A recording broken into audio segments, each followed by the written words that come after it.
续来到新北市板桥三民路一条巷仔底，有一栋公寓2楼的徛家，二半暝12点外火烧厝，有3个人受伤，其中这个女厝主规身50%2度来烧烫伤，啊23岁姐姐甲20岁弟弟是互烟砸着伤。讲有问题是这个弟弟这个后生，伊讲妈妈管伤严，所以伊放火烧厝。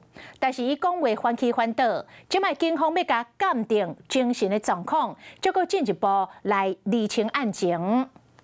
姐姐，姐姐，拜托，我全身烧伤，脸都烧伤了。厝内大火，头门一直出白烟，这个女厝主被烫伤，掉伫厝内，一直大声喊救人。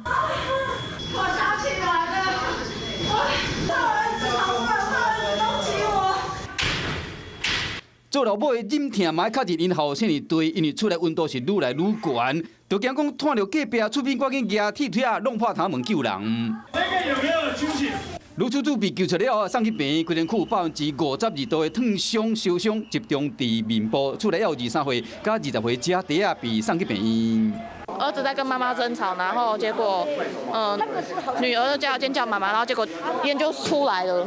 半暝有人咧冤家，后来就导火，代志发生伫新北市板桥区三民路2段一个巷仔底2楼。今日透早12点外，熊出乌烟，厝内有3个人掉咧。事后，这个后生自称讲是因为因老母叫伊较早去困咧，伊感觉讲管了伤严，阵咧生气，用赖达点蜡烛啊引火，淹过伊的口径，并来并去，警方将安排做精神鉴定，嘛专程派人监护。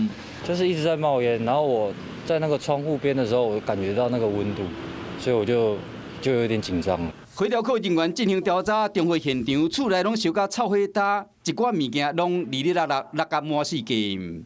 燃烧面积大约20平方公尺，范围大部分都是在厨房附。后生讲，伊放火烧厝，淹过口径是变来变去，将要做进一步的鉴定，这个案情需要搁进一步调查。因为冤家和规家伙啊着伤，这恐惊会互这个做老母的真伤心。你好，我是宋彦明。想掌握最及时的新闻资讯吗？赶紧订阅、按赞、开启小铃铛，锁定华视新闻 YouTube 频道。